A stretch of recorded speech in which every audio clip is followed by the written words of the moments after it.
ചെയ്ത് വയ്ക്കുവാണെങ്കിൽ വേറൊന്നുമല്ല, overnight oats. അതിന് വേണ്ടിയിട്ടുള്ള ഇൻഗ്രീഡിയൻസ് ആണ് കേട്ടോ ഇരിക്കുന്നത്. ഇതെല്ലാം തന്നെ വേണമെന്നൊന്നുമില്ല, പക്ഷേ ഇതെൻ്റെ കയ്യിൽ ഉണ്ടായിരുന്നത് കൊണ്ട് ഞാനിതെല്ലാം ആഡ് ചെയ്യാൻ വേണ്ടി എടുത്തിരിക്കുന്നു. അതിന് വേണ്ടിയിട്ടൊരു ഗ്ലാസ്സിലേക്ക് 2 ടേബിൾ സ്പൂൺ ഓട്സ് ഇടുക, പിന്നെ ചിയാ സീഡ്സ് ഇടുക. ചിയാ സീഡ്സിനൊക്കെ ന്യൂട്രീഷ്യസ് വാല്യൂ ആണെന്ന് പറയുന്നു. സോ അതുകൊണ്ട് ചിയാ സീഡ്സ് ഉണ്ടായിരുന്നു, അത് ആഡ് ചെയ്തു. ഒരു മധുരത്തിന് വേണ്ടിയിട്ട് കുറച്ച് ഹണി ആഡ് ചെയ്തു. ഹണി വേണ്ടാത്തവർക്ക് ഡേറ്റ്സ് ഇടാം, ഇനിയിപ്പോൾ മധുരം വേണ്ടാത്തവർക്ക് അത് അവോയ്ഡ് ചെയ്യാം.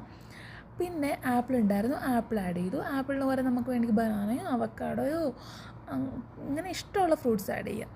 അപ്പോൾ പിന്നെ ഒരു വാൾനട്ട് ആഡ് ചെയ്ത് 2-3 ആൽമണ്ടും പിസ്തയും പിന്നെ കുറച്ച് പംകിൻ സീഡ്സ് ഉണ്ടായിരുന്നു. ഇതുവരെ പംകിൻ സീഡ്സിന് റീസെൻ്റ്ലിയാണ് ഞാൻ അറിയുന്നത് ഭയങ്കര ന്യൂട്രീഷ്യസ് വാല്യൂ ഉണ്ടെന്ന്.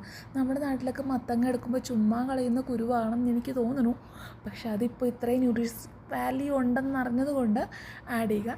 ഇതെല്ലാം മുങ്ങിക്കിടക്കാൻ പാകത്തിന് വെള്ളമല്ല പാലൊഴിച്ചിട്ട് അതിൻ്റെ അകത്തോട്ട് കുറച്ച് സ്ട്രോബെറി ഇട്ടു. ഈ സ്ട്രോബെറിയുടെ പുളിപ്പും മധുരമൊക്കെ കാണുന്നൊരു ടേസ്റ്റില്ലേ, അത് നല്ല ഫ്ലേവറും നല്ല ടേസ്റ്റൊക്കെ തരുവേ. അപ്പോൾ എല്ലാവരും ഇതൊന്ന് ട്രൈ ചെയ്യുക. Thank you so much. എൻ്റെ ചാനൽ ഒന്ന് സബ്സ്ക്രൈബ് ചെയ്യണേ. ബൈ.